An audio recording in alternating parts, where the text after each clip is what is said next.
This is regarding science and Islam to Brother Yousef.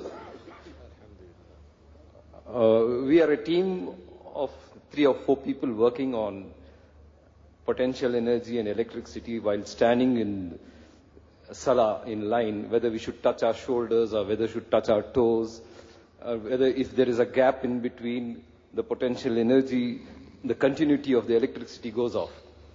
But we have a small doubt within ourselves. Like it is always, whenever there is a new invention in science, our ulamas keep criticizing on it. They recline on their chairs and say it is not to be used. Like a small invention like a TV. Like what? Television. The ulamas had told... Half of the stuff that I do is on television, man. What are you telling me? Yes, like I have heard ulamas telling that don't keep televisions at home. Okay. Like I remember now, even... You're shifting gears. You're shifting from thick issues to halal and haram. Yeah, that is what... Should we distinguish it? I love you for the sake of Allah. I want you in the front row tomorrow. But I want you to give me one question and stop, because I'm a little baby.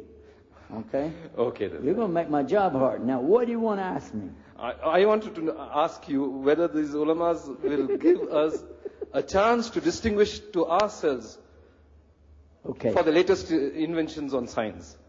Let me tell you something. Yeah. You got a real Sheikh of Islam sitting right there. He doesn't want me to say that in front of him. That give him a big head. Listen to this.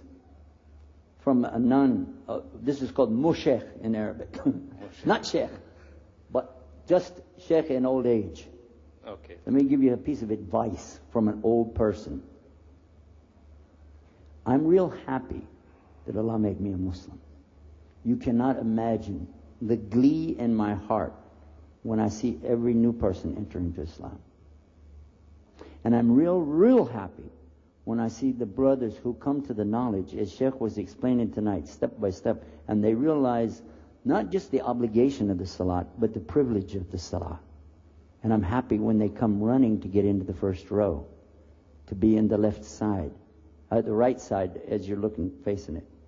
But to be close in salah as the companions were close to each other.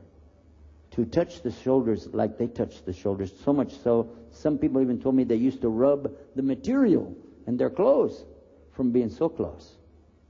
So I'm very happy when I see brothers do this. And I'm very happy when people come to me and say things like, what about the television? Is it halal, haram? Because it shows they have an honest concern for what they're putting into the minds of their children. But I don't want us to get into the habit, though, of picking on the ones who don't do what we do the way we do it. Because if we do this, we're no better than some of the hypocrites. Because I consider myself not that great at worshiping Allah, but I want to be. But if I look at you and say, brother, your izar is dragging on the ground. And brother, you don't have miswak, it's not long enough. Brother, your lahya is not big enough. It's like I'm going to measure you with a tape measure. What's this? And who the heck am I to come up to people and do that? And when you want to ask about halal and haram, you came to the right guy. Television, is it halal or haram? How many of you know the answer?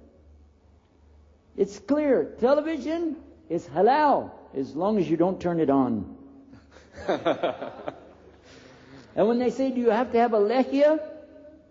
Not if Allah doesn't grow one on you. Sisters don't have to have one. Huh? All inventions.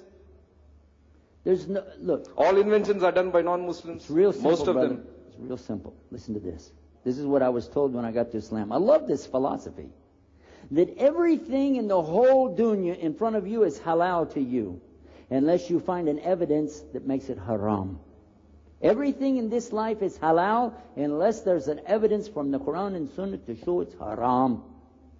But everything in ibadah or worship is haram unless you can find an evidence for it in the Quran and the Sunnah. So put it in 2 cases, dunya and ibadah.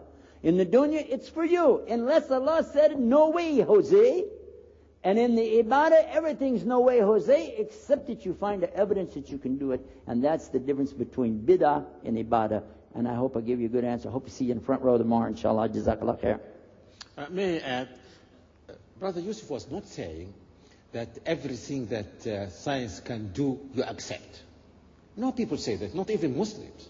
There are many people in the West now who are against cloning.